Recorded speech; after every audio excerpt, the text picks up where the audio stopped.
Terima kasih Anda masih bergabung bersama kami pemirsa, dan sebelum saya lanjutkan perbincangan bersama Pak Andri Wijaya, Head of Research RHB Sekuritas Indonesia, kita akan tampilkan saham-saham pilihan pagi hari ini dari Pak Andri. Di antaranya adalah ada TOWR dengan support di 880, resisten di 935, rekomendasi buy.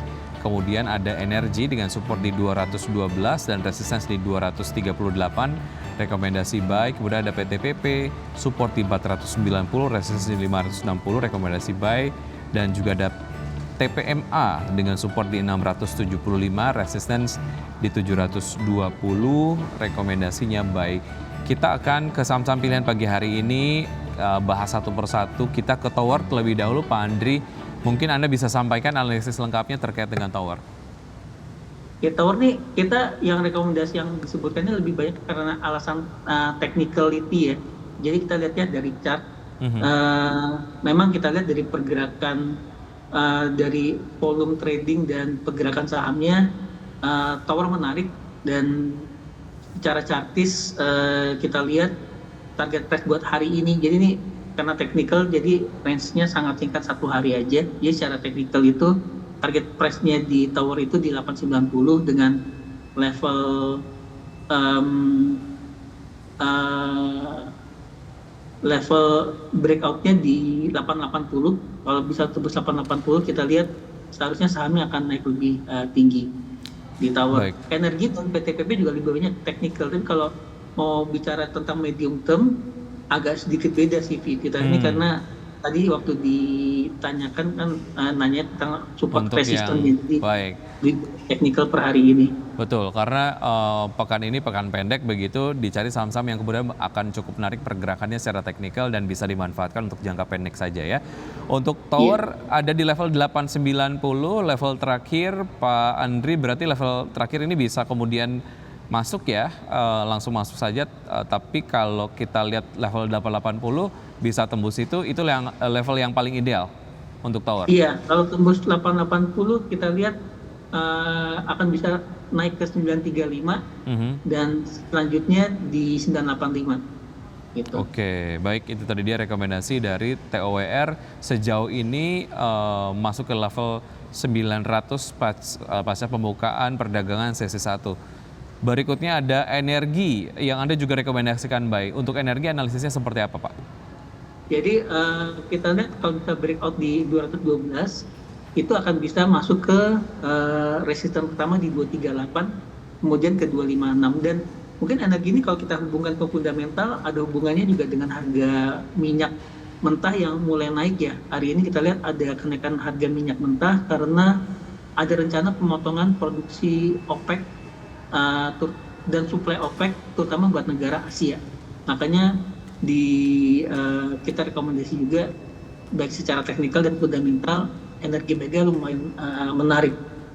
Oke, karena kalau bicara mengenai pemotongan produksi atau pemotongan supply, ini akan berdampak kepada kenaikan dari harga minyak dunia sendiri. Energi level terakhir ada di level 218, level yang direkomendasikan ada di level 212 begitu ya, untuk kemudian bisa masuk.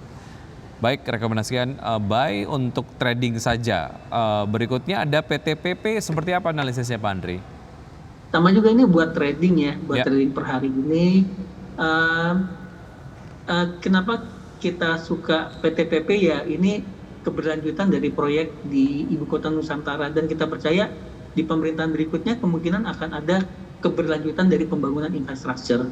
Dan di antara perusahaan construction yang neracanya paling kuat, yang cash levelnya paling kuat itu adanya di PTPP. Dan buat PTPP sendiri kita lihat resistennya ada di 560, resisten pertama, resisten kedua di 625. Baik, satu yang menarik juga terkait dengan laba PP sendiri.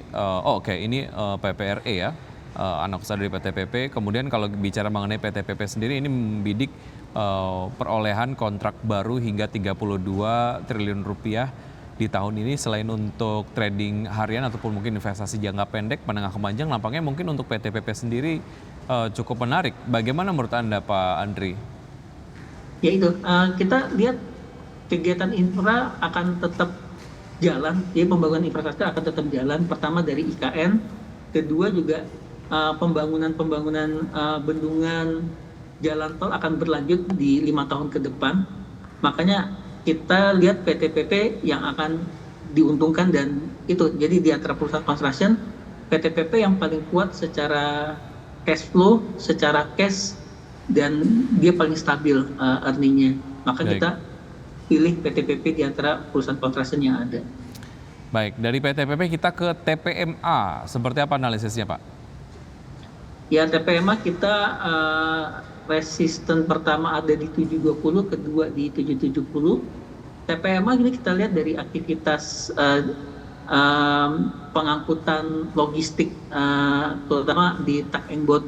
Yang kita lihat di tahun ini TPMA itu akan diuntungkan dengan adanya penambahan kapal yang cukup besar, karena ada kerjasama dengan satu perusahaan nikel di Cina, dan ini akan digunakan kapal tongkang ini untuk distribusi batu bara dan nikel, terutama batu bara ke smelter-smelter yang ada di Sulawesi. Jadi seharusnya earningnya TPMA itu akan tumbuh cukup bagus di tahun ini.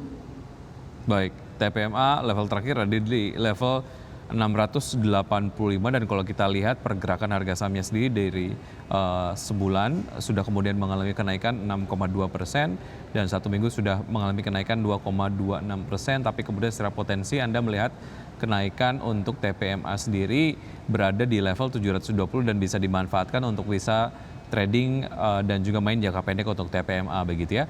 Baik, itu tadi dia saham-saham yang direkomendasikan oleh Pak Adri, diantaranya adalah Tower, Energi, PTPP, TPMA. Inilah saham-saham pilihan yang bisa dilakukan ataupun mungkin direkomendasikan buy, tapi untuk jangka pendek saja ataupun trading. Dan pemirsa tetap bersama kami, sejenak kami akan segera kembali di Market Buzz. Terima kasih Anda masih bergabung bersama kami. Pemirsa, sebelum kami lanjutkan perbincangan bersama Pak Andri Wijaya, Head of Research RHB Sekuritas Indonesia, kita akan simak terlebih dahulu data pembukaan dari IHSG. Dari beberapa menit yang lalu, IHSG berada di level 7.427, sejauh ini menguat 0,62%, di level sebelumnya berada di level 7.381,907 dengan level tertinggi di 7.431,518 dan level terendah di level 7.409,670. 4 saham yang masuk ke dalam jajaran top gainers diantaranya adalah ada SMBR, SSIA, SHID, dan CNMA. Kemudian 4 saham yang masuk ke dalam jajaran top losers diantaranya adalah ada Adaro, ada Fire, ada ASGR, dan juga Maya. Kita lanjutkan perbincangan Pak Andri sedikit terkait dengan pembukaan market di pagi hari ini, nampaknya cukup senada dengan pergerakan dari ataupun penutupan bursa global gitu ya, dari Amerika dan juga Eropa. Bagaimana Anda melihat data pembukaan ini? Ya, seharusnya akan positif sih Pak, karena Ya. terutama juga kalau buat di Indonesia sendiri, saya lihat sentimen cukup bagus. Itu udah ada sentimen cukup bagus dari foreign fund inflow, itu udah mulai dari bulan November tahun lalu, dan ini berlanjut sampai di Februari juga fund inflow cukup kuat. Ini mengindikasikan kepercayaan dari investor asing terhadap ekonomi Indonesia, terutama ekonomi Indonesia jangka panjang.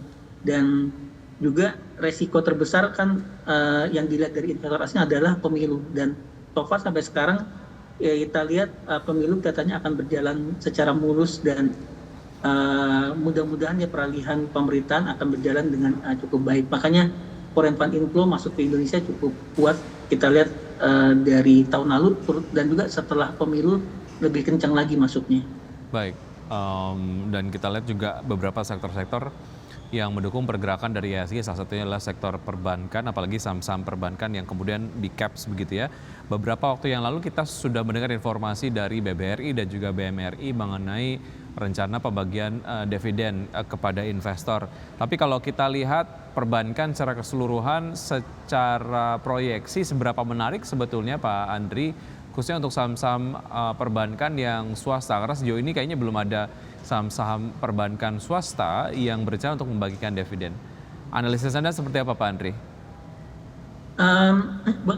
Peran swasta cukup menarik, cuma kalau menurut saya saat ini masih 4 bank besar yang akan outperform. 4 bank besar itu terdiri dari Bank BNI, Mandiri, BRI, BCA. Itu yang mungkin harga sahamnya akan lebih outperform daripada Kalau bank-bank swasta kebanyakan mainnya di medium sama small size bank ya. Itu posisinya relatif cenderung agak berat, terutama karena small mid cap bank itu likuiditasnya nggak terlalu tinggi. Jadi cost of fund-nya naiknya cenderung lebih tinggi daripada cost of fund di 4 bank besar.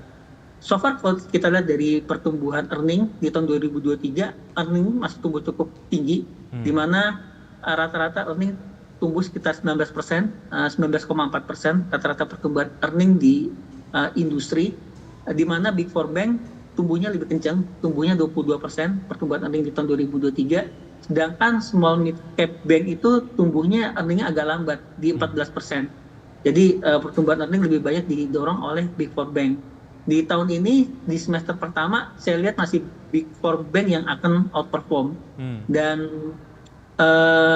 memang dari pertumbuhan loan mungkin agak sedikit melambat daripada pertumbuhan loan tahun lalu, karena sebelum pemilu biasanya ada wait and see dulu buat pencairan loan, karena ada faktor ketidakpastian di politik.